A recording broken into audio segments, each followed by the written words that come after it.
Okay, we're back for our language lesson for Thursday.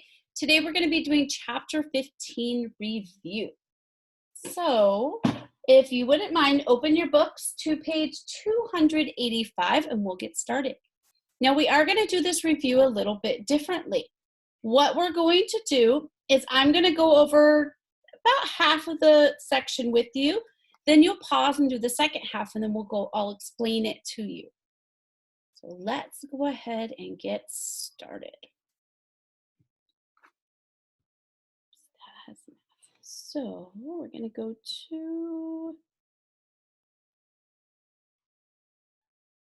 chapter 15 review, and here we go. Ooh, okay. So that might be an issue, but that's okay. We'll work through it. It says, place parentheses around each prepositional phrase. Well, we're pretty good at these, right? So I think we're going to do a great job with them. Kind of erasing the answers from the previous one for you. So let's go ahead and start. Number 1, Australia is a country across the Pacific Ocean. What is a prepositional phrase in that sentence? If you said across the Pacific Ocean, excellent job. Give yourself a round of applause. Excellent. Number 2, Sydney is the largest city in Australia.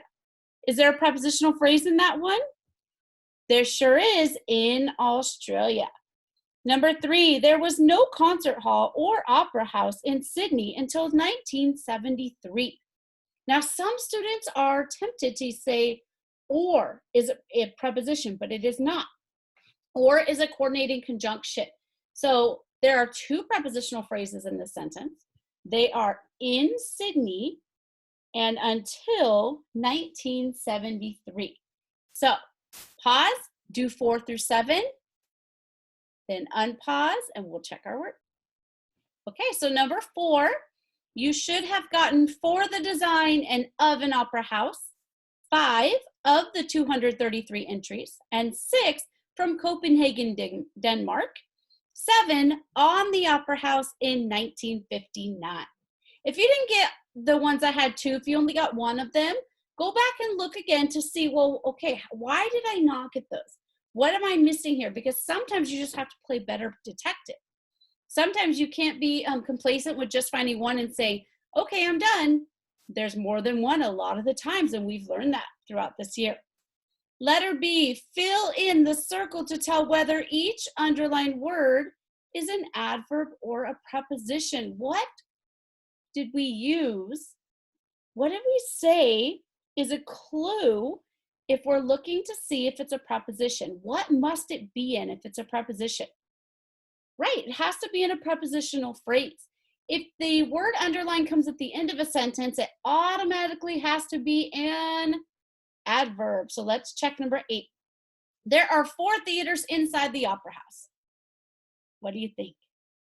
Inside the opera house is a prepositional phrase, so it has to be preposition. Excellent. Number 9, plays, operas, concerts, and lectures could all be performed inside. Well, the word we're looking at is at the end of a sentence. And what does it have to be if it's at the end of a sentence? An adverb. Great. So let's fill in adverb. Number 10. That comes after 9. Some events are held in the forecourt, which is outside. Where is outside? At the end of your sentence. So it has to be a what? It has to be an adverb. Okay, press pause and come back and check to see if you got 11 through 15 correct. Go ahead and press pause now. Let's keep checking. Number 11, the concert hall can seat 2,679 people around the stage. Around the stage is a prepositional phrase. Around starts that, so it's a preposition. Number 12, the opera theater has an orchestra pit below the stage. Below the stage is in a prepositional phrase. Below starts that, so it is a preposition. Number 13, well, it says there are entrances for performers down below. Below is the last word in a sentence, so it has to be an adverb because there's no other words to make a prepositional phrase. 14, The seats in the drama theater allow you to see over people's heads. It's in a prepositional phrase, so over is a preposition. And number 15, you can take a tour to have a look around. Around is at the end of your sentence, so it has to be an adverb. Good. Let's keep going. Okay, oops. So it says circle the conjunction in each sentence. Right, let me find mine because I kind of cut it off when I copied it. Write I if the underlined clause is independent, can stand alone as a sentence. Or D if the underlined clause is a dependent sentence or dependent clause. Use a caret to insert any missing commas. Okay, number 16, and hopefully you can see this. Says the playhouse produces good plays, but only small plays can be performed there. So only small plays can be performed there. Do you think that is an independent clause? Can it stand alone as a sentence? Or is that a dependent clause where it has a subordinating conjunction that makes it not be able to stand alone? If you said independent, great job, because we have plays can be performed, and there's not a subordinating conjunction, so it is an independent sentence or independent clause. Now, do we need a comma anywhere in this sentence? Are we missing a comma anywhere? Let's look. The playhouse produces good plays, but only small plays can be performed there. Let's look at this word. This is called a coordinating conjunction. And in order to use a coordinating conjunction in this sentence, we have to have a comma before it. Because the comma and the but, the coordinating conjunction, separate two independent clauses. Now, bonus trivia. What kind of sentence is this? Is this simple, compound, or complex? If you say compound, great job. It is compound because it is an independent clause joined by a coordinating conjunction with another independent clause. Great, so let's go to 17. The drama theater is the better choice if you have many scene changes in your play. Now let's read just the underlined part. If you have many scene changes in your play, is that dependent or independent? Can it stand alone, being independent, or is it kind of missing something or needs something else? If you said dependent, you are right. It is missing something. Now let's see. Are there any commas that we need? The drama theater is the better choice if you have many scene changes in your play. Do we need a comma there? Is this one missing any commas? I don't think so, but we also need to circle the conjunctions in the sentence, and we forgot to do that in number 1. Let's circle the conjunction. I highlighted it, but we're going to circle it. Or 16, not number 1. Let's go to 17. What would be your conjunction? It can be coordinating or subordinating. Subordinating sentences or conjunctions start dependent clauses. So if you said the word if, good job. Now, guys, don't be too discouraged if these are throwing you off a little bit, because I believe that probably 95% of students have trouble with this. And tomorrow, when we meet for our live Zoom meeting, we'll go over this a little bit, okay? Number 18, while the drama theater can have bigger plays, the audience can see better in the playhouse.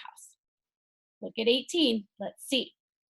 While the drama theater can have bigger plays, is that an independent clause can stand alone, or does it need something? Is it dependent? If you said dependent, excellent job. What word makes that clause dependent? Because that is going to be our conjunction. If you said while, excellent job. That is a conjunction. It's a subordinating conjunction, making this sentence, which happens to be a complex sentence, making it a dependent clause. Okay. Now, do we need a comma here?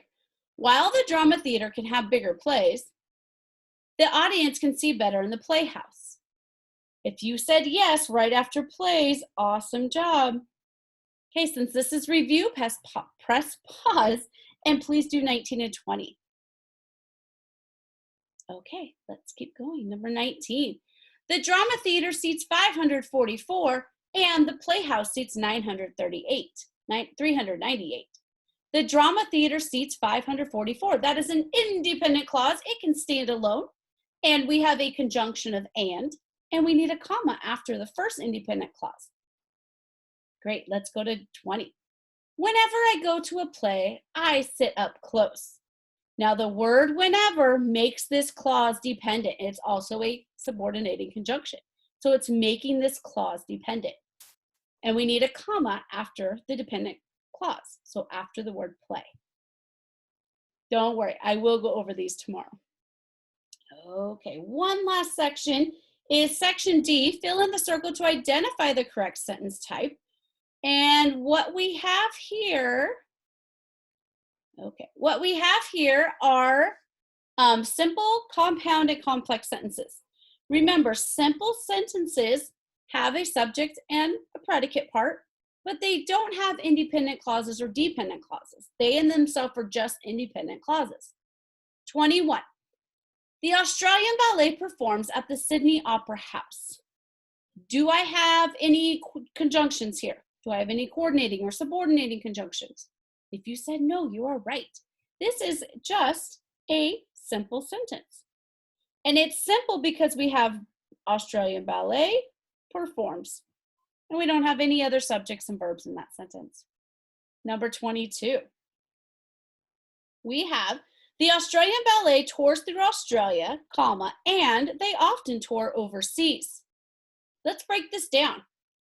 We have the Australian Ballet tours through Australia, comma, and we have, and if you guys have highlighters, I highly recommend that you use them for these to break down these sentences. Okay, the Australian Ballet tours through Australia. Independent clause can stand alone. Australian Ballet tours. They often tour overseas. They tour. So we have two independent clauses joined by a coordinating conjunction, comma, and a coordinating conjunction. Is this compound or complex? This is a compound sentence. Okay. Moving on, number 23. Because the Australian Chamber Orchestra is the only national orchestra, comma, they travel all over Australia. Now, I'm going to ask you this. Which part of the sentence is independent, can stand alone by itself, doesn't need any more help?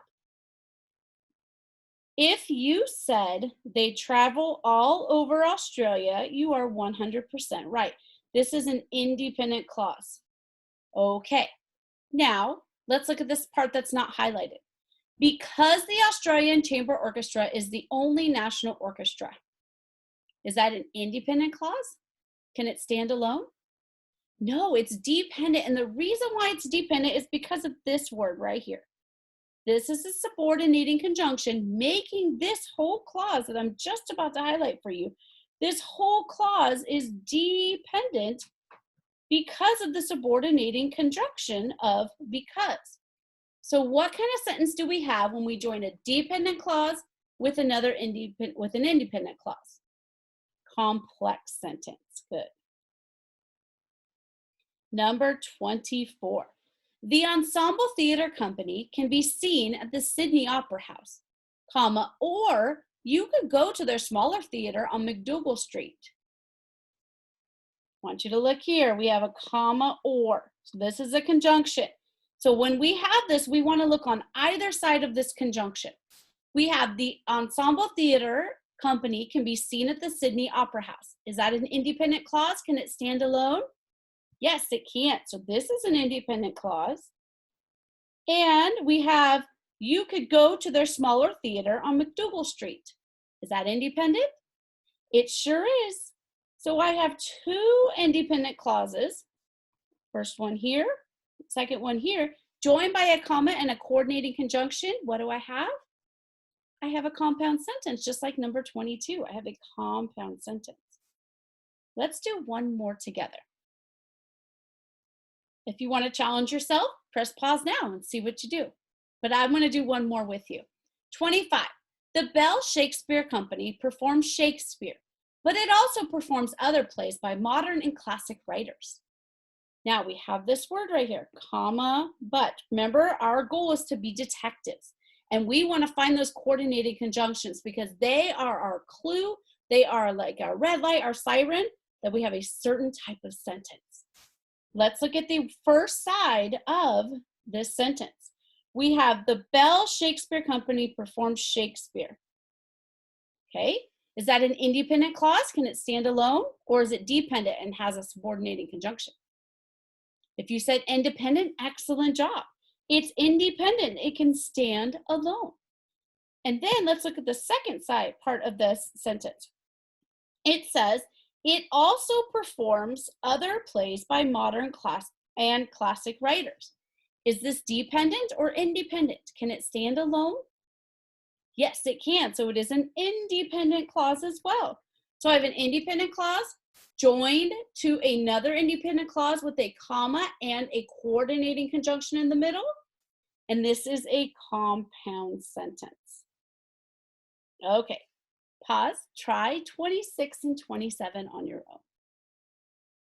Okay, after you've checked it, let's look, or you've tried it. 26, the Sydney Philharmonic choirs present a series of concerts every year. That is a simple sentence. One subject, one predicate, we're good to go. 27, Jorn Utzon was invited to the Sydney Opera House in 1999. That's an independent clause, although he had resigned in 1966. That is a dependent clause because of this subordinating conjunction right here of although. So we have an independent clause joined with a dependent clause, and we have a complex sentence. So guys, thank you so much for being with me today. I would like to encourage you. In fact, I want all of you guys tomorrow at, I believe we said 11 o'clock for our language Zoom, and we will go over these because I know that these can be very, very tricky. So you guys are doing great. Don't fret. And I just miss you guys so much, and I can't wait to see you again. Have a great rest of your day.